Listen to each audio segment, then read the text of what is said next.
महावीर भगवान के संत शिरोमणि आचार्य गुरुवर श्री विद्यासागर जी महाराज की 3 कम 9 करोड़ मुनि राजाओं की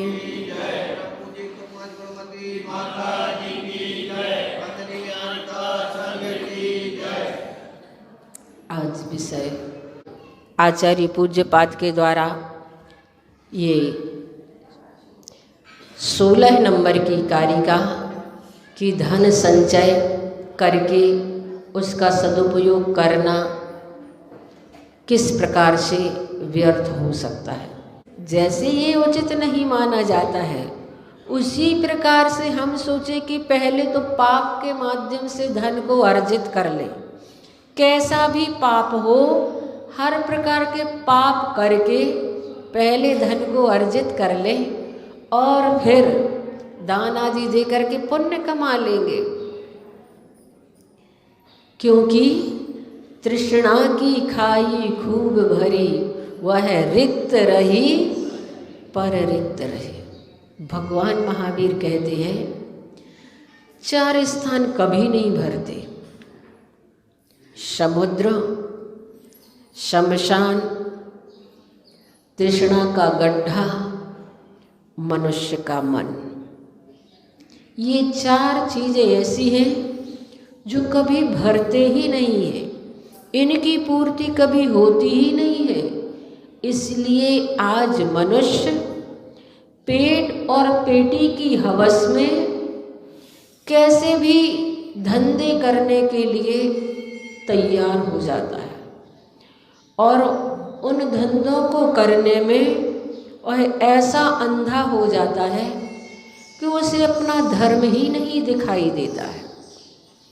यहाँ पर आचार्य पूज्यपाद स्वामी कह रहे हैं कि संसार के अधिकांश भोले प्राणियों की यह धारणा होती है कि धन प्राप्ति के लिए नीच से नीच कार्य भी करना पड़े तो भी उसे करके संचय तो कर ही लेना चाहिए।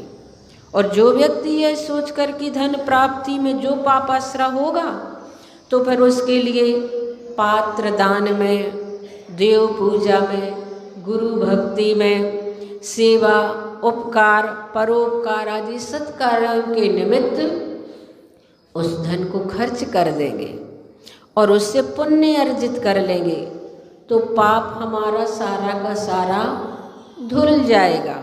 लेकिन ऐसी धारणा उचित नहीं है, ठीक नहीं है। इस प्रकार की मान्यता वाला व्यक्ति अपने जीवन में पुण्य का संचय कर ही नहीं सकता है। क्योंकि जिस प्रकार मानो किसी मनुष्य का शरीर साफ सुथरा था पहले, बाद में वह यह समझकर कि मैं नहा तो लूँगा, इसीलिए पहले कीचड़ से इस शरीर को हम लिप्त कर लें और फिर इसे फिर से साफ सुथरा कर लेंगे। जिस प्रकार से इस प्रकार की मान्यता वाला मनुष्य समझदार नहीं माना जाता, उसी प्रकार से पाप से, अनीति से, अत्याचार से, धोखाधड़ी से, छल कपट आदि से कैसे भी हम पैसे कमा लेते हैं और बाद में सोचते हैं कि हम बहुत दान पुण्य कर लेंगे जिससे हमारा सारा पाप धुल जाएगा। तो ये मूर्खता ही मानी जाती है। इसलिए यहाँ पर कहा जा रहा है कि जिस किसी भी कलुषित अन्याय मार्ग से धनार्जन यदि मनुष्य करता है तो वह अज्ञानी ही माना जाता है। क्योंकि सब प्रकार के कार्यों से मनुष्य की इष्ट सिद्धि कभी हो ही नहीं सकती है। इसलिए हम जैसा बीज बोते हैं उस प्रकार के फल हमें खाने को मिलते हैं। अगर हम पाप से संपत्ति का अर्जन करते हैं तो वह पाप की कमाई हमारी जिंदगी में वैसे ही चली जाती है।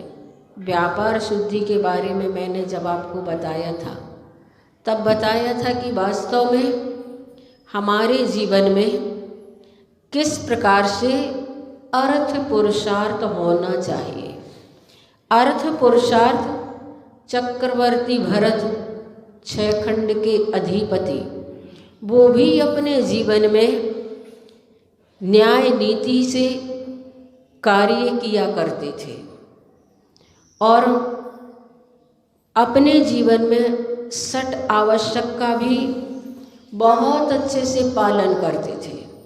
आज तो व्यक्ति की थोड़ी भी सीजन का समय होता है तो पूजन पहले छूट जाती है, मंदिर पहले छूट जाता है। अब क्या करें, इतनी व्यस्तता है, खाने तक की फुर्सत नहीं है, इतनी व्यस्तता लोगों की हो जाया करती है। लेकिन बंधुओं, सठखंडाधिपति चक्रवर्ती सट आवश्यक देव पूजा, गुरु उपासना, स्वाध्याय, संयम, तप, दान, ये सट आवश्यक प्रतिदिन बड़ी श्रद्धा और आस्था के साथ किया करते थे। और हम वास्तव में जब अपने जीवन में धर्म को स्थान देते हैं तो धन तो अपने आप बरसने लगता है, छप्पर फाड़ करके आता है अगर पुण्य कर्म का उदय होता है तो, और पाप कर्म का उदय होता है तो फर्श भी उखाड़ करके ले जाता है। पता नहीं किन किन निमित्तों से हमारा धन चला जाता है। और अगर हमने किसी को धोखा आदि दे करके धन अर्जित किया है तो वह धोखा अंत में हमें स्वयं के लिए कारण बनता है। मैंने पढ़ा कि एक किसान जिसका खेत में एक कुआ था, उसने अपना कुआ वाला खेत दूसरे किसान को बेच दिया। सौदा तय हो गया, पैसा आदि चुकता हो गया। लेकिन जब एक बार खरीदार किसान अपने उस खेत के कुएं से पानी भरने के लिए गया तो बेचने वाले ने इनकार कर दिया, तुम इस कुएं से पानी नहीं भर सकते हो। उसने पूछा क्यों? हमने खेत खरीद लिया है, कुआं खरीद लिया है, अब पानी क्यों नहीं भर सकते हैं? उसने कहा नहीं, मैंने खेत बेचा था, जमीन बेची थी, कुआं बेचा था, पानी नहीं बेचा था। झगड़ा करने लगा।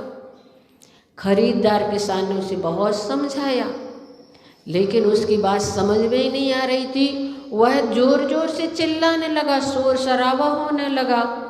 और जब शोर शराबा सुना तो आसपास खेतों में काम करने वाले जो लोग थे वो सब एकत्रित हो गए और लोगों ने भी उसे समझाने की कोशिश की कि ऐसा नहीं होता, ऐसा कभी देखा नहीं, ऐसा कभी सुना नहीं, जैसी तुम बात कर रहे हो।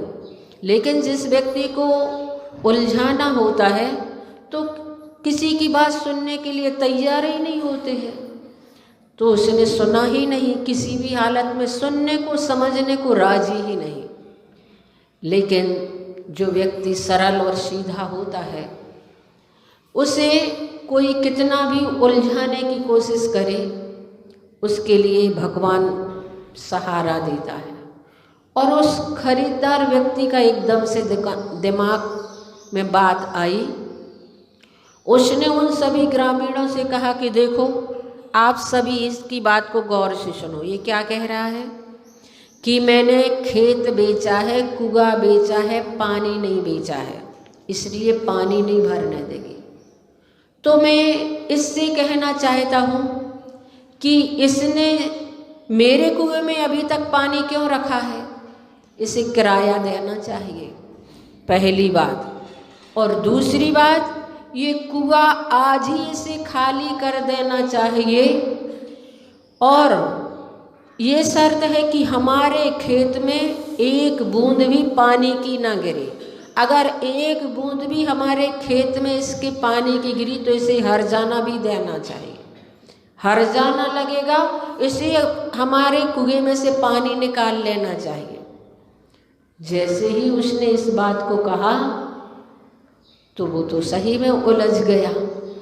अब उसे कुछ मार्ग ही नहीं मिल रहा था, क्षमा याचना के अलावा उसके पास और कोई चारा नहीं था। और उसे फिर उसकी बात माननी पड़ी, समझौता करना पड़ा। तो बंधुओं, वास्तव में दूसरों को उलझाने वाला अंत में स्वयं ही उलझ जाता है।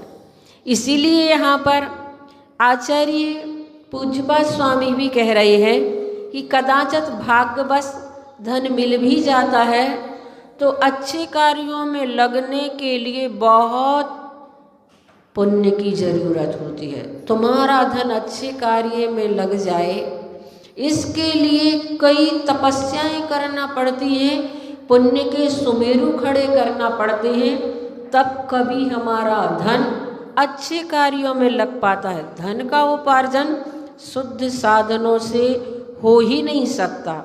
जैसे कहा जाता है कि स्वच्छ व निर्मल जल से नदियाँ कभी नहीं भरती, किंतु गंदले मलिन जल से ही परिपूर्ण होती है। उसी तरह सज्जनों की संपदा शुद्ध है, न्याय मार्ग से कमाए हुए धन से कभी नहीं होती है। इसीलिए यहाँ पर कहा गया है त्यागाय से वित्तो, यानी कि दान करने के लिए, अपने हित के लिए धन को एकत्रित करना, तो पहले हमें उसका साधन देखना चाहिए कि किस प्रकार के साधन से हम धन अर्जित कर रहे हैं। क्योंकि दान की परिभाषा आचार्य उमा स्वामी महाराज ने तत्वार्थ सूत्र में बताई है, अनुग्रहार्थम स्वस्याति सर्वोदानम। दूसरों पर और स्वयं पर उपकार करने के लिए धन का त्याग करना, दान करना, ये सही दान माना जाता है। दान जो किया जाता है स्वार्थ के वशीभूत नहीं होता है और प्रलोभन के लिए नहीं होता है। दान करते समय किसी भी प्रकार का हमारा स्वयं का स्वार्थ ना उसमें छुपा हुआ हो, तो वह उत्तम दान माना जाता है। इसीलिए यहाँ पर कहा जा रहा है सज्जनों की संपदा शुद्ध न्याय मार्ग से कमाए हुए धन से बढ़ती नहीं है। धन संपदा में निंदित मार्ग का आश्रय लेना ही पड़ता है। अतः विवेकी जनों का कर्तव्य है कि जहाँ तक बने नीति मार्ग से धनोपार्जन करें। इस प्रकार से इसे हम समझें। समय अपना हो गया है। 9 बार कुंडलपुर की बड़े बाबा का जाप करके हम आज के इस सभा को विसर्जित करेंगे।